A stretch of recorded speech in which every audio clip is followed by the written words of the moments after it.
Денеска е заклучната проповед од темата која почнавме пред 4 недели.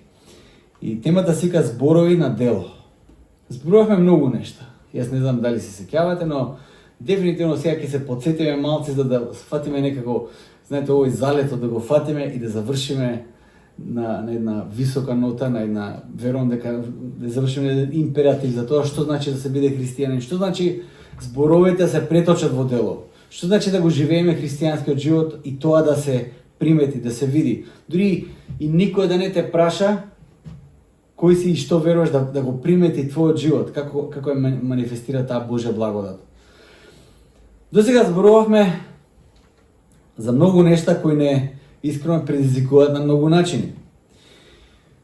Кажавме дека Христос во вистинска смисла на зборот го отелотвори тоа што го зборуваше од самиот почеток. Знаете, Јован своето евангелие да го почнал со една убава поезија, не знам како да кажеме, на песна за логосот, за зборот. Зборот беше во почетокот беше зборот и зборот беше со Бог и зборот беше Бог. И така оди таа песна понатака. Вече збор преку кој се е создадено, преку кој се постои и преку кој се одржува, вечниот збор заради кого се е создадено. Зборот кој носи ред и живот во созданието. Божиот збор, кој се објавил и кој ја најавил таа објава во историјата на човештвото. Тој вечен Божи збор стана тело. Стана еден од нас. Името му беше Исус. Исус Христос покажа вистински што значи кога зборот ќе се преточи во дело. Јован, за разлика од сите останати кои пишувале за логосот, а пишувале многу, кажавме дека првиот пат кога се појавува тој концепт логос е некаде 5-6 век пред нашата ера во грчката филозофија. Грчките филозофи зборуваат за логосот, за она кој го одржува созданието. Они кажуваат мора да има нешто такво. За разлика од сите тие филозофи, Јован е евреин и тоа грчко предание, таа грчка филозофија, богатството од таа филозофија го спојува со еврејската дефиниција за тој збор Божи кој се вика Давар Елохим.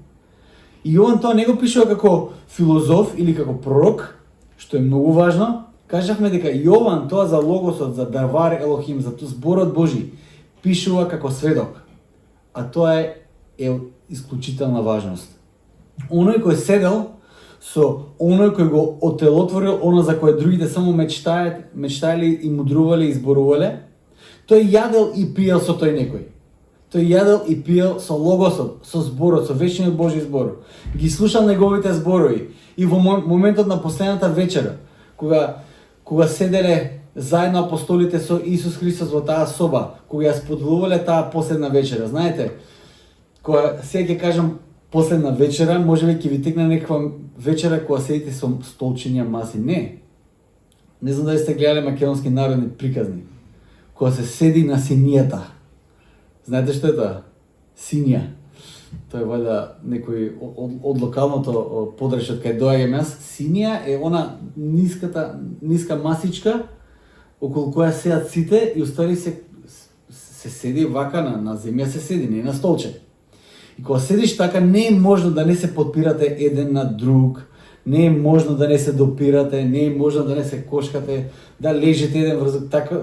Кога бев ја средно, бевме шесторица цимери, имавме еден мал кревет и кога требаше се седи, сите седевме еден врз друг. И сега може тоа сега ми смета, тоа што ми сметаше, ми беше најнормално. Јас да си лежам врз некој цимер вака, врз стомакот да му лежам, па некој тука врз нозите ми лежи. Еден кревет имавме, тоа беше, тоа е тоа. Во овој момент, во таа последна вечер, околу таа или на таа ниска масичка, апостолите седеле еден врз друг со Исус тука, вака било. И таму пише дека Јован бил еден од тие кои се подпира на Исус. Така седеле тогаш. Се подпира на Исусовите гради. Јован за него не зборува. Не зборува тој филозофија, тој не зборува само некаква сува теологија, тој зборува за логосот, за зборот кој стана тело, кој Јован го искуси и Јован е сега сведок за тоа нешто. Зборот стана тело. Сепак вечниот збор за кого зборуваме, кој стана тело за нас, остави, значи вечниот збор остави зборови за нас. Зборови кои ние треба да ги спроведеме на дело, според примерот кој Исус ни го остави. Силата на тие зборови и причината да бидат отворени лежи во тоа дека Христовите зборови се вистина.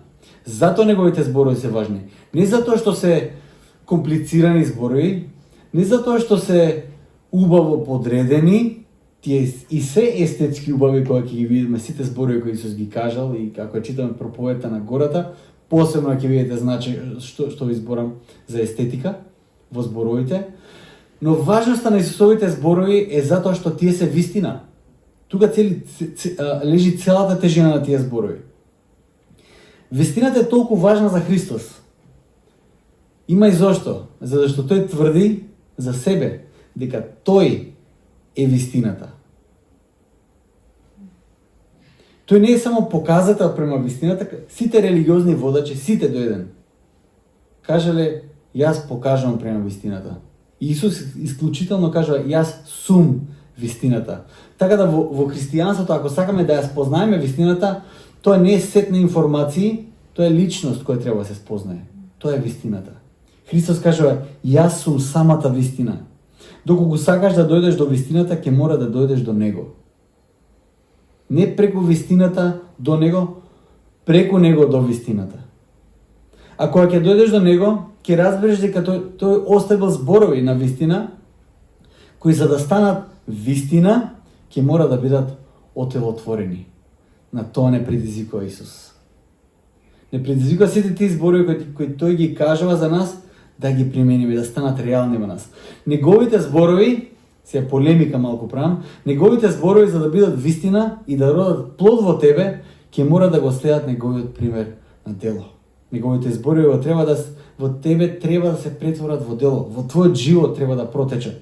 Само тогаш неговата вистина станува вистинска вистина, која има смисла. Инаку немаат смисла. Немаат смисла, знаете зашто? Зашто кога Исус ќе каже, кога некој ќе те удри под десниот образ, ти сврти го и левиот, тоа нема никаква логика. Кој ќе ти каже, ако десната рака те наведува на греф од сечија, ако неговите зборови не се вистина во тоа нема никаква логика, сите ќе сме сега без раце. Пошто на секој раката го наведува на греф, окото, ногата, што и да е. Не наведува, нели?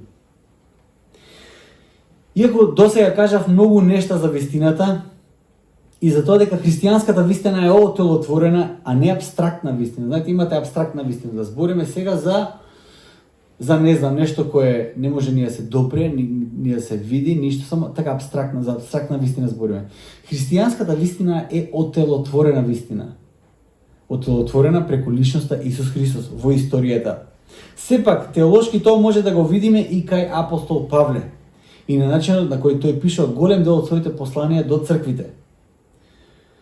Во теолошките разговори до сега, иначе честопати се зборува за Павловиот, сега малце теологија ќе кажам, ќе видите зашто многу е важно тоа што го кажам сега. Теолошки малце, филозофски, се надевам дека нема да ви изгубам некаде по пат. Да ви изгубам некоја запирка и ќе чеки се кај скоп на живко. Значи, Павле зборува, тоест теолозите зборуваат за Павловиот индикатив и Павловиот императив. Што е индикатив и што е императив? Ако читаме писмото, ќе видиме точно што Павле сега да каже. Во контекстот на Ефесијаните, во минатата проповед тоа што го зборувавме, Павле го почнува своето послание со индикатив. Значи има многу теологија.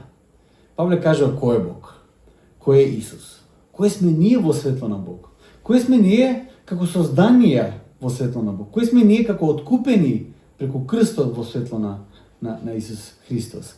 И тоа е теолошка расправа, знаете, филозофска расправа. Кој сме ние? Но тоа доктринално расправање за тоа кој Бог е и што тој има направено за нас.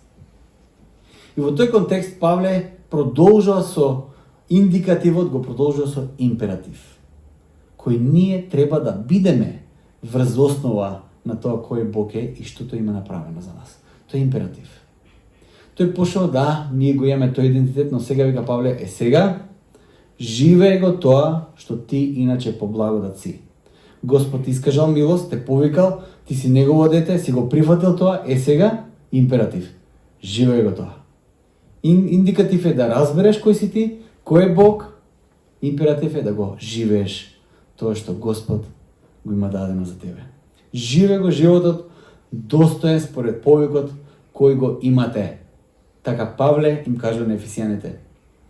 Брайан Чепел, еден теолог ќе каже, секој императив во Библијата што треба да правиме за Бог се темели на индикативот кој сме ние во нашиот однос со Бог. И редоследот на тие две нешта не се менува.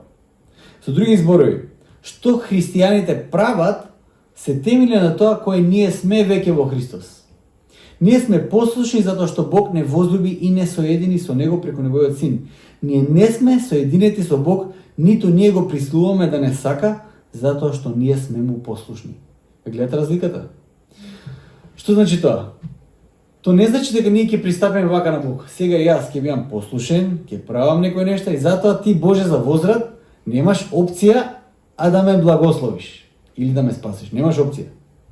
Тоа не е христијанство. Тоа може нешто друго, но не е христијанство. Во христијанството е затоа што Бог веќе ми искажал милост и ме возлюбил. Затоа јас ќе бидам послушен. Многу различно тежиште нема и редоследот на тие две нешта не се менува никогаш. Тим Келер ќе каже религијата оперира на принципот јас сум послушен, затоа сум прифатен од Бог, а основниот принцип на оперирање на евангелијата е јас сум прифатен од Бог преку делото на Исус Христос и затоа сум послушен. Многу важен реослед. Ако не сте го искусиле тој реослед, јас ве предизвикувам да го прифатите тоа што Господ го има за вас. Ќе видите колку е полесно да се биде послушен на Бог. Колку е ствари мило, колку ствари исполнува да бидеш послушен на Бог и неговата волја за твојот живот. Тогаш се гледа смислата на животот. Тоа во суштина е нашата инспирација и поттик за делување. Затоа што сме возлюбени и прифатени, затоа ние действуваме. Но би сакал уште посилно да разбереме таа задача. Знаете, зборовите на дело тоа не е само нешто кое кај да го направиме пошто нема смисла. Зборовите на дело се многу важна задача. Треба да произведат живот во нас. Живот кој ќе сведочи за Божјото дело во нас. Тоа треба да биде реално. Многу пореално од колку што ние можеме да замислиме. Божјото дело во нас треба да произведе Божите зборови применети во нас. Треба да предизвика еден животен стил кој ќе го менува цело општество. За Бог никогаш бројката не значи ништо. Знаете? Никогаш, ама апсолутно никогаш. Приказната за Гидеон, ја знаете во Библијата. Гидеон собра илјадници и Бог вика многу се. Ама Боже, мидијамците се стотици илјадници. Многу ми се. Разречи ги малце. Ги испрати пола и повеќе дома, Бог вика уште се многу. Многу се. На крај Гидеон заврши со 300 војници да треба да победи повеќе илјадата армија. Поентата е дека Господ не се фокусира на бројката. Па и црквата на почетокот колку беа? 120 души во една соба. Тоа беше црквата. Се црквата, тие што се декларираат барем христијани, декларативно, се пола од светското население. Вау! На Господ не му е важна бројката. Со други зборови, ако Господ почнува твојот живот да го менува преку неговите зборови применети во тебе, има надеж за Македонија. Тоа ќе ви го кажам само. Има надеж за Македонија. Јас тоа црсто го верувам. Кој мене ќе ме праша Доро, шо ти текнеш, шо црква во аеродром? И тоа беше едно од првите прашања кои морав јас на себе си ги одговорам. Знаете, не е поентава само нема што да правиш и викаш да почнам црква. Не се почна така лесно црква и тоа го сведочам јас како сведок, не како филозоф. Да се води нешто кое, да кажеме, не, црквата не е нешто кое ќе ти го поправи телевизорот дома или не знам. Ќе направи нешто, појма немам, ќе те нахрани, ќе ти направи ручек. Не се работи. Црквата е нешто кое секој кој доаѓа треба само иницијативно да пристапи и да каже јас припаѓам во тоа тело. Јас сакам да растам. Исус секогаш така пристапува, многу волонтерски. И на своите апостоли им кажа, ако сакате и ви одете си. И таа природа црквата до ден денешен ја негува. Црквата е акт, црквата е тело во кое сите ние припаѓаме волонтерски. Само иницијатива, ние припаѓаме во тоа тело.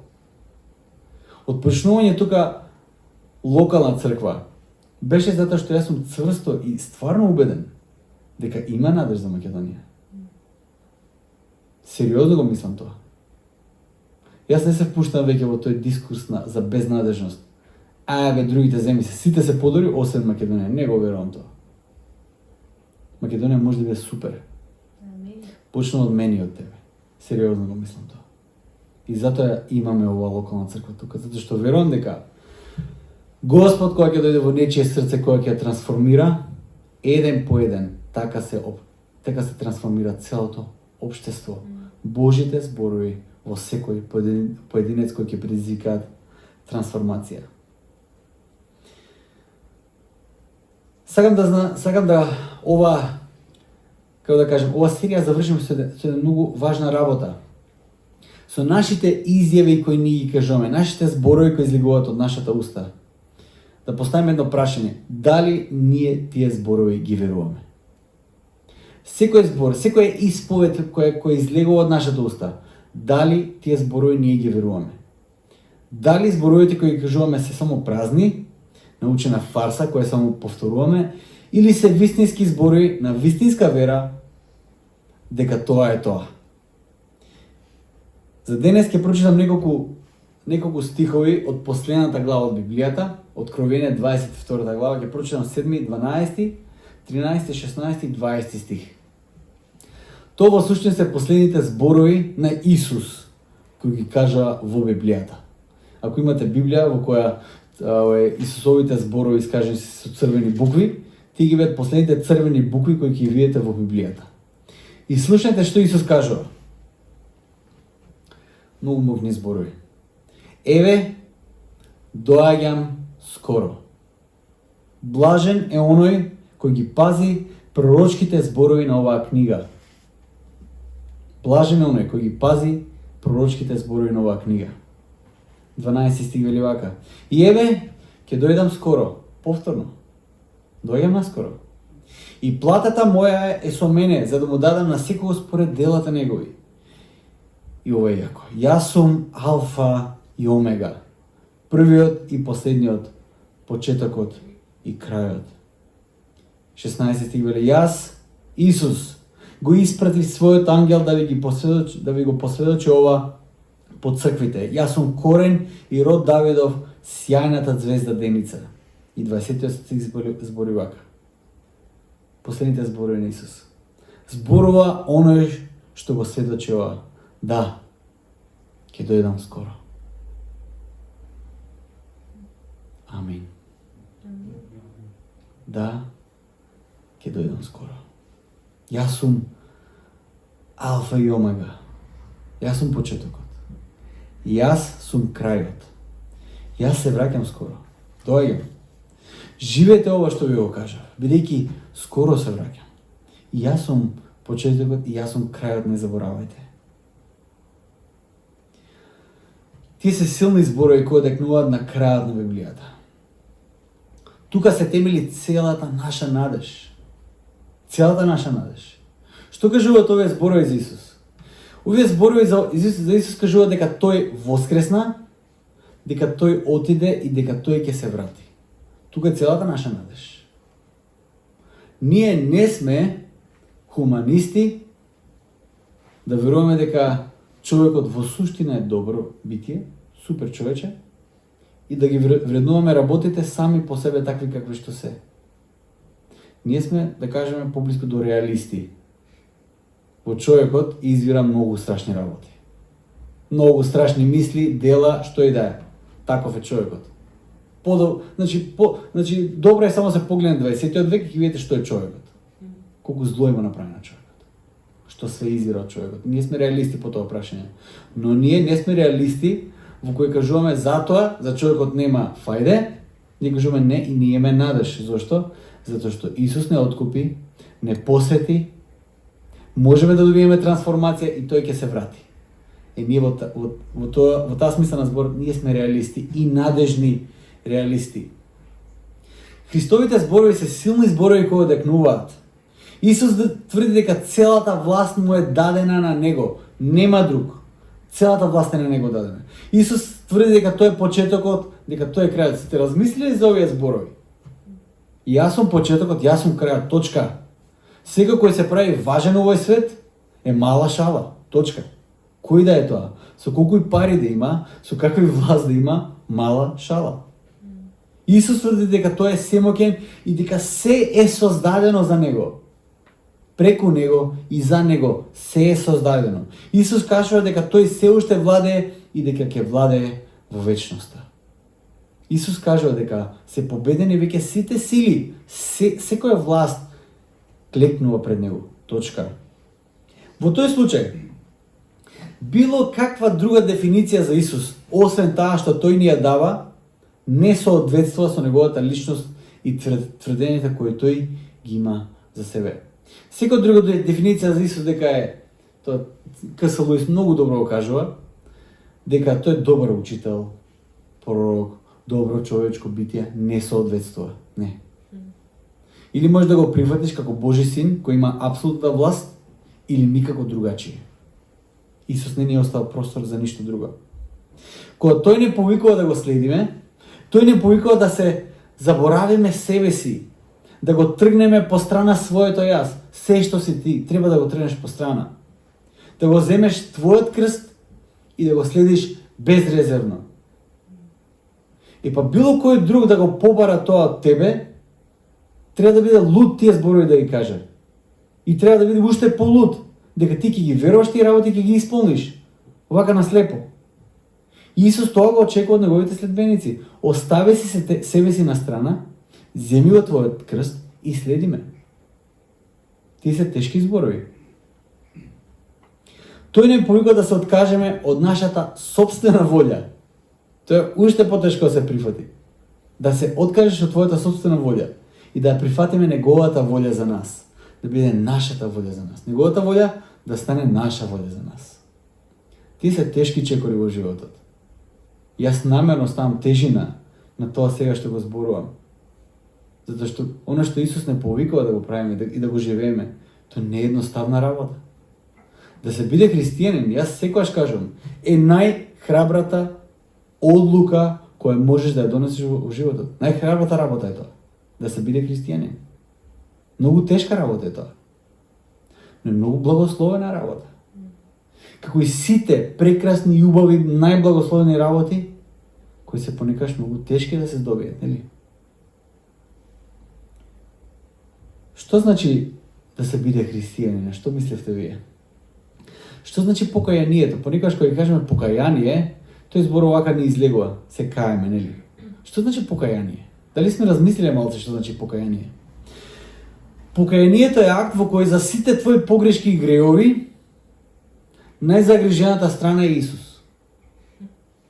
Како прво преку покајанието ти кажуваш да, признаваш дека си прекршил закон што постои, признаваш.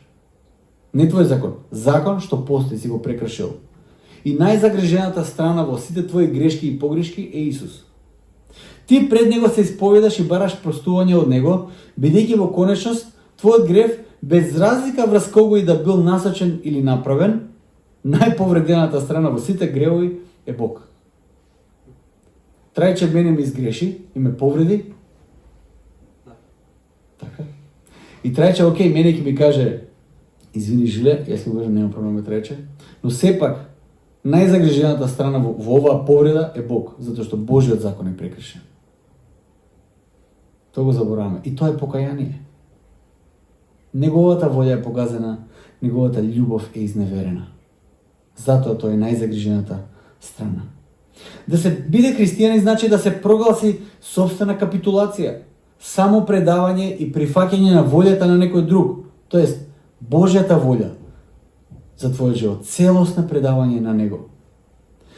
Во оваа дефиниција не спаѓаат, мора да признам и како што кажав, хуманисти и само моралисти. Во оваа дефиниција спаѓаат само следбеници кои го следат Исус чекор по чекор, послушно до самиот крај. да се биде христијанин и да се изјави јавно, се доаѓаме до клучниот дел. Да се биде христијанин и да се изјави јавно дека Исус е твојот Господ и Спасител, нешто кое секој го изјавува на своето крштение, тоа значи крштение. Ти јавно кажуваш Исус е мојот Господ и мојот Спасител, толку. И секоја недела на богослужење, јавно преку целиот живот, и секоја недела на богослужење, кога пееме песните, ни го славиме него затоа што е Бог. Кажуваме да ти си наш Господ, ти си наш Спасител. И секојдневно, во секојдневниот живот, приватно, кога се молиме, кога живееме, кога почитуваме неговиот закон, ние кажуваме да, тој е царот и тој е господарот на се. Па и на тебе. Јас само да прашам што значи тоа за нас. Како тие зборови изгледаат на дело? Бидејќи серијата е зборови на дело. Како овие зборови кои излегуваат од нашата уста, изгледаат на дело. Кога ќе кажеме Исус, кога ќе кажеме молитва, Господи, кога ќе го изјавиш тоа, ти си кажал дека Исус е твој Господар. Како тој збор се манифестира на дело? Како тоа дека Исус е цар денес?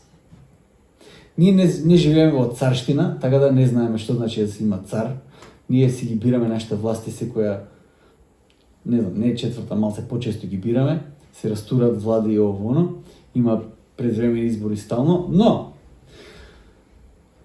во монархија, каде има цар, цар не бираш ти. Цар е нешто кое се наследува, барем во тие такви монархии, каде што нас не се најпознати. Царската лоза е таа која е царска лоза од почетокот до крајот. Моментот кога ќе се појави некаков друг предизвикувач на царскиот трон, тоа е опасна работа. Знаете, кога царот Давид умираше во Библијата, неговите генерали, затоа што Давид остави аманет дека наследникот на тронот ќе биде Соломон, знаете што се случуваше? Имаше уште еден син, кој се само прогласи за цар. Двајца беа. Ама Давид сакаше Соломон да биде царот. Како што Бог, преку пророкот, и вети на Бетшеба. Дека Соломон ќе биде. Што се случува? Во целата таа конфузија царот умира. Сега се појавуваат други струи, кој генерал, кој ќе излезе. Знаете, тоа е многу интересна работа. Во тие денешните диктатури се случува тоа. Диктаторот има апсолутна власт. Моментот кога војската ќе го напушти, толку, диктаторот веќе нема власт. Приказната е завршена. Во Романија и Чаушеску така заврши, нели? Во тогашно време слично е. Го имаме царот и кога Соломон не смее да постои вакуум на царското место, мора одма да се прогласи царот. Кога бевме во Данска и кога шетавме низ таа палатата, еден наш пријател не прошеда таму, кој се разбра од историја, и вика, оваа кралица сега што е на Данска, знаете како е прогласија? Кралица. Свеченото кроницување се случува после година дена. Но моментот кога умира татко и, таа мораше да се појави на терасата, таму кај палатата, да излезе таму, да дигне рака и целиот народ да каже, нели, ура или не знам што викаат, во знак дека тој е наследникот, точка. Не смее да постои вакуум, зашто ако постои вакуум, на тоа место, на тронот, ќе седе некој друг. Кога ќе се појави вакуум во твоето срце, кога Исус не седи на твојот трон, тоа природата не го поднесува. Одма на тоа место седнува нешто друго. Вакуум на тоа место не смее да постои. И затоа кога изјавуваме, Господи, Исусе, што мислиме ние по тоа? Дали тоа ние го веруваме, дали го живееме, дали Исус на вистина е нашиот Господ? Како владее Исус како цар денес? Едно од најважните прашања кои ние мора да ги поставиме, затоа што кажуваме дека Исус е цар, но како владее? Има многу начини кои може да се зборуваат за Христовото владење, но јас само еден сакам да зборам денес.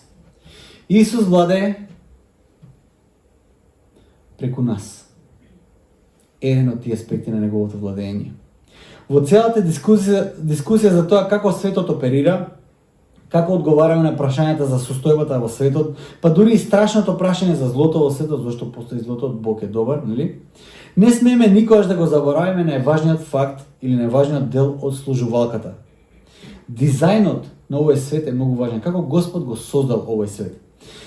Божјата замисла за владењето во светот беше преку човекот кој тој го создаде. Исус го зема тој принцип, го спасува и го трансформира. И тоа е многу важен аспект. Божјата замисла за како тој свет треба, како Господ треба да го владее овој свет, е преку созданието кој тој го има создадено. Човекот го создаде Бог за преку него, преку образот кој тој го создаде, да владее во овој свет. Бесполезно е да се дебатира дали луѓето се важни за оваа создание. Ке ни кажат дека човекот е вирус. Не знам дали сте го гледале Матрикс.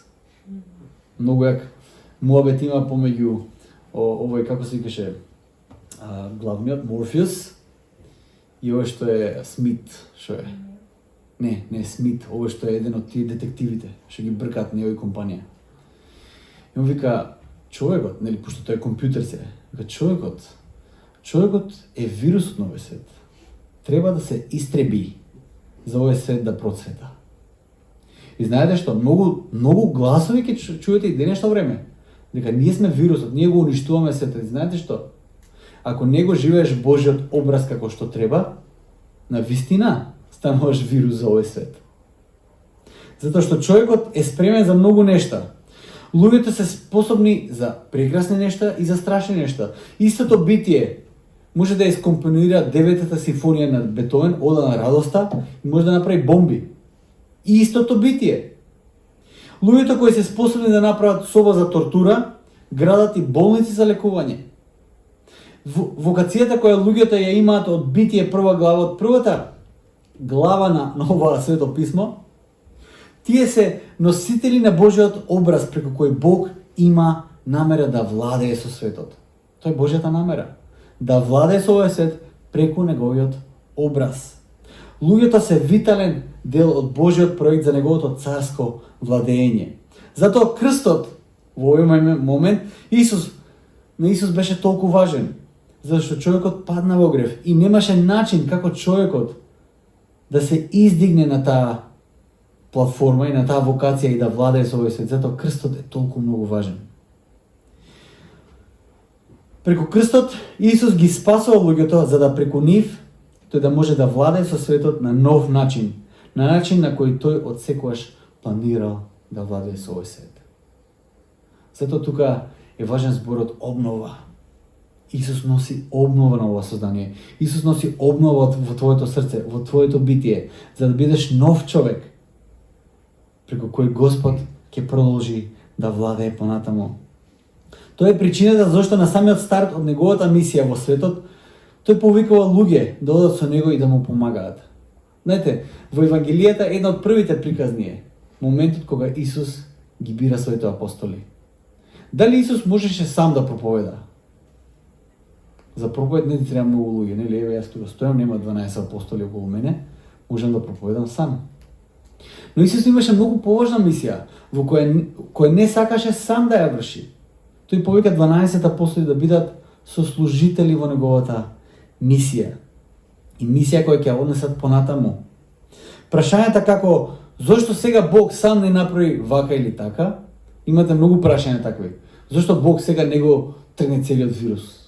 Зошто Бог не ги исцели сите? Зошто Бог не стави точка на злото и така натаму? Се прашања кои се надвор од контекстот. Како да ви кажам? Тоа како да кажете зошто Бог не направи квадраст круг. Отприлика тоа е логиката на ова прашање. Зошто? Затоа што не одговара со примарниот дизајн онака како што Бог нас не создава. Ако Бог сам ги заврши сите работи, сам го отргне злото, тога знаете што отргнува Бог во исто време? Ја отргнува човечката волја и со други зборови го отргнува моментот за ти да можеш да го поставиш тоа прашање. Сакаш да имаш ти слободна волја, ама никој друг околу тебе, така ли? И па не иде тоа така. Или може да бидеш човечко битие, или може да бидеме човечки битија или роботи. Трета опција нема. Ние сме човечки битија. Сакаме да се оттргнеме од одговорноста за страдањето кое го предизвикуваме во светот, а да имаме слобода. Не бива тоа така. Слободата носи одговорност. Значи Бог никогаш го нема замислено светот така да оперира на еден таков начин дека тој сам ќе ги врши сите работи. Христовиот царски проект, ако ништо друго, е спас и обнова на Божиот иницијален проект за создавање. И доаѓаме до еден многу клучен момент во тој процес. А тој моментот на славење и обожавање. Славење и обожавање. Како нашите зборови кои ги исповедаме дека Исус е цар, дека тој е алфа и омега, дека тој е нашиот господар, стануваат вистински. Како? Како тие зборови се гледаат на дело? Еден познат теолог кој се вика Том Райт вели вака: Христовата мисија за царството е вкоренета во обожавањето и славењето. Во тоа се темели Христовата мисија. Славејќи го и обожавајќи го Бог, кој го гледаме преку делото на Исус, е најполитичкиот акт кој можеме да го направиме ние денес како црква. Или ние кажуваме, ние сме секуларно општество. Црквата и политиката мора да се разделат, така? Но славејќи го и обожавајќи го Бог, тоа е едно од најполитичките нешта кои ние можеме да ги направиме. Ќе ви кажам и зошто. Христијанското славење на Исус дека тој е Господар е силна и исклучителна изјава дека никој друг не е. Исус е исклучителен. Ако Исус е Господар, тогаш никој друг не е. И тоа е, знаете што? Едно од најтврдите политички изјави кои некој може да ги направи. А што мислите, зашто христијаните се толку прогонувани во светот? Затоа што се добри? Не, за нив единствениот и врвен авторитет е Исус Христос. Точка. Христијанското славење не е само нешто кое што се верува исто така. Знаете, ние веруваме дека сонцето е жешко, така ли? Или дека морето е мокро. Значи, христијанското славење не е само вера. Го насочува оној кој обожава на подаништво и следбеништво на Исус, во тоа да биде обликуван и воден од Исус. Значи, христијанската вера е подчинување, следење на некој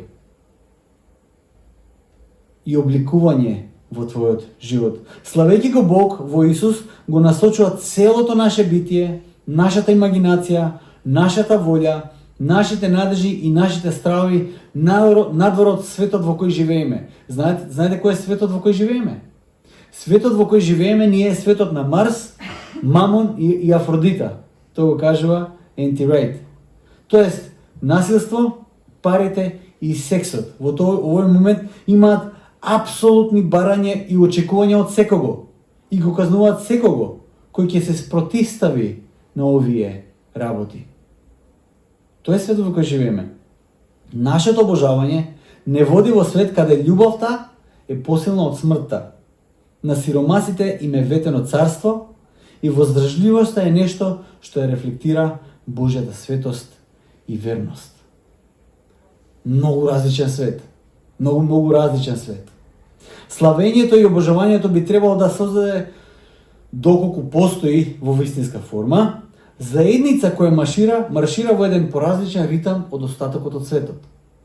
Различен ритам на марширање и држи чекор со еден друг Господар. Идеално црквата, заедницата која го слави Исус како свој Господар и цар и која причестува на Господовата трпеза преку причеста, славејќи неговата смрт и неговото воскресение, е установена како Христово тело. Павле за тоа многу зборува, нели? И знаете што, понекаш може да се излажеме, да помислиме дека Павле тоа го користи само како илустрација. Како да кажеме, овој зид е бел како снег. Тоа е илустрација. Ама кога Павле кажува, ние сме Христовото тело, тоа е многу повеќе од илустрација. Многу повеќе од илустрација. Значи, Павле, тоа што треба да го разбереме е дека многу добро ги познава старите текстови во кои е откриен Божиот план за ова создание. А тоа е дека Бог сака да владее со овој свет преку човечки битија кои се создадени на негов лик, кои ќе се приклучат и кои ќе се поистоветат со неговата волја, кои ќе бидат послушни на неговата волја. Тоа е целата идеја. На Бог му треба послушни битија преку кои ќе владее со овој свет. Човекот во тоа потврди, нели? Во овој случај, Исус е оној кој единствено е послушен на волјата на Бог во целост. И тој кој според Павле е се во се. Исус е се во се. Исус е главата, Исус е почетокот, Исус е крајот. И сега тој затоа што е се во се, преку неговото тело, кој е црквата, кој преку духот е оспособена, и јас и ти, е оној кој сега владее со земјата. Исус е главата, а ние сме членовите. Тоа е многу повеќе од илустрација. И Исус нас не гледа како на негово тело, како неговите раце за оваа земја. Не гледа како неговите нозе за оваа земја. Не гледа како неговите очи, како неговиот јазик, како неговото она што оперира за неговото царство. Така не гледа. Тој е оној кој обмислува, тој е преку Светиот Дух нас не овозможува, не ополномоштува. Но ние сме неговото тело во овој свет и на тој начин тој владее преку светот. Исус тоа го возможи преку својата смрт и воскресение, тоест преку неговата послушност дури и до смрт на крст. И повторно доаѓаме до една од најславната проповед во историјата, проповедта на гората. Проповедта на гората почнува со блаженствата. Многу интересни блаженства се тие. Блажени се кротките. Блажени се тие што плачат. Блажени се миротворците. Блажени се тие што се прогонувани. Многу интересни категории Исус таму спомнува. Но тие блаженства откриваат многу важна работа. Како што N.T. Wright вели вака: блаженствата значат ова: ти ќе бидеш еден од оние преку кого Божјото царство, небесното владење, почнува да се покажува на земјата онака како што е на небото. Како е молитвата Оче наш? Оче наш, кој си на небесата, да се свети името Твое, да дојде царството Твое, да биде волјата Твоја, како што е на небото, така да биде и на земјата. Блаженствата се тоа. Луѓе кои ги живеат според блаженствата се оние преку кои Божјата волја ќе се отелотвори на земјата. Блаженствата се агентата за луѓето на Божјото царство. Тие укажуваат на начинот на кој Исус сака да владее со светот. Тој сака тоа да го направи преку таквите луѓе кои во суштина се како него. Проповедта на гората е повик за Исусовите следбеници да ја превземат својата вокација како светлина на светот, како солта на светот. Со други зборови, Христовата визија за неговото царство ќе стане реалност на еден таков начин. Кога исповедаме дека Исус е цар и дека тој е господар, тогаш исповедаме дека неговата волја да биде на земјата како што е на небото. Тој својата волја не остварува преку топови и пушки. Тој својата волја ја остварува на еден подруг начин. Тој својата волја ја остварува преку праќање во светот на кротките, на натажените, на оние кои се гладни и жени за Божјата правда, преку миротворците во светот. На еден таков начин Исус ја остварува својата волја во светот. На еден таков начин Исус владее во светот. Неговиот начин на действување ја отсликува неговата природа, а тоа е неговата љубов. Неговата љубов, споделувајќи ја одговорноста и грижата за светот со луѓето кои се раководат според неговата волја. Исус тоа го прави. Исус го засака светот, го откупи светот. И сега за да владее со светот, тој повикува миротворци, тој повикува кротки, кои ќе живеат според својата волја и ќе бидат спремни да возвратат на таа љубов. И така светот се менува. Не сте ли свесни каков потенцијал лежи во едно такво посветено срце? Предадено срце на Божјата волја, преку вера, живејќи во неговата љубов. Не сте ни свесни каков потенцијал лежи во секое човечко битие. Има неколку имиња. Само едно име да спомнам. Понекогаш знае, вау, како успеа тој човек се до тоа да го направи. Успеа. Затоа што тој ја прифати таа мисија која Господ му ја даде. Зборовите дека Исус е негов Господа кај него стана реалност. Има еден човек кој се вика Вилијам Филберфорс. Има една книга од него што ја продаваме, тука се вика Милост Божја чудесна. Тој човек, заради кого прв пат во историјата робството стана незаконито. Прв пат во историјата. Од секојаш имало робови, од секојаш слуги и робови. Прв пат заради делото на тој човек, не попусливоста, само пожртвованоста, тој успеа во една земја која после предизвика воначална реакција, робството да стане нелегално заради еден човек. Ки кажете кој е потенцијалот на такво предадено срце? Огромен потенцијал има. Луѓето кои донеле одлука да бидат дел од управителите на Божјото царство за овој свет, отсликувајќи ја истата мисија која имаше Исус, а која е таа мисија? Ранлива, самопрегорна, нежна, но моќна, самопожртвована љубов. На тоа сме повикани. Кога Христовите зборови стануваат дел во нас? Тогаш, кога ние целосно ќе се предадеме на Него, тој ќе биде нашиот Господар и во нашиот живот ќе се рефлектира таа Негова љубов за целото создание. Тогаш the sky is the limit. Небото е граница. Тогаш Господ не бара демократско мнозинство, тој бара луѓе посветени на Неговата волја. Како што е според принципот кој се водиме секогаш како црква. Господ за да нахрани 5000 не му требаше бизнис план, му треба 5 лева и 2 риби. Отприлика толку му беше потребно на Исус за да нахрани цела толпа луѓе. И тоа не се менува. Принципот останува ист. Со тој дар кој ти го имаш, целосно посветен на Господ, зборовите кои ти си ги примил во твоето срце, спроведени во твојот живот, малите победи, тивки, суптилни победи внатре во тебе, кога ти внатре во тебе, кога никој не те гледа, ти имаш победи внатре во тебе, за да живееш според Божјата волја.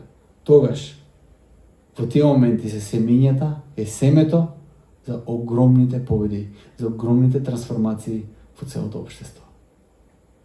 Тука се големите победи. Тука Исус владее. Кога Исус ќе завладее со твоето срце, тогаш светот е мала шала, верувајте ми. Тогаш кога Исус ќе завладее со твоето срце. Кога изјавуваме дека Исус е Господар, овие зборови, тогаш кажуваме дека никој друг не е. И во истиот момент го прифаќаме мандатот на Исус, на Исусовото владење преку нас и преку љубовта која тој ја има за целиот свет. Тоа во случај се Христовите зборови на дело. Не е лесно да се љуби. Не е лесно да се возврати на љубовта. Не е лесно да се возврати на омразата во овој свет со љубов. Не е лесно да се сака Македонија. Лесно ли? Не е лесно воопште. Не е лесно да се сака некој од фамилијата. Не е лесно да се љуби оној кој е до тебе. Но ако Исус е твој Господар, ќе љубиш. И во тоа се крие огромен потенцијал за трансформација на целото општество. Тогаш тие зборови кои ќе дојдат на дело, тогаш се случува нешто навистина големо. И тука лежи целата моја вера и надеж за таа наша убава држава, за таа наша убава заедница. Во тоа лежи индивидуи кои ќе прифатат Божјата волја, Божјото владење во нивниот живот.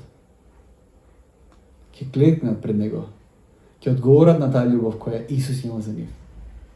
Така еден по еден доаѓа до вистинска трансформација, не до политичка одлука, до вистинска трансформација на општеството. Во тоа лежи мојата надеж. Се надевам дека во тоа лежи и вашата надеж. Но секогаш тоа почнува од вас и вашето срце, кое треба да биде целосно предадено на Бог. Ајде да се молиме за крај. Татко наш небесен, Ти благодарам, Господи, за Твојата љубов. Ти благодарам, Господи, за Твојата самопожртвована љубов, Боже мој. И што одлучи дека на тој начин Ти ќе станеш цар. На крстот ќе биде Твоето кронисување вистинско. Зашто Ти, преку таа самопожртвована љубов, Ти владееш сега со светот, Господи. И Боже мој, нас не повикуваш на иста служба. Нема разлика. Не повикуваш, Господи, како Твои деца да те имитираме во се, па и во тоа. Да го сакаме во создание, да го сакаме овој човечки род, нашите ближни, нашата држава и само прегорно и само пожртвувано да пристапиме во ова општество овде и да го градиме Твоето царство. Татко ме сте молам, дај ни сила, дај ни мудрост, дај ни љубов.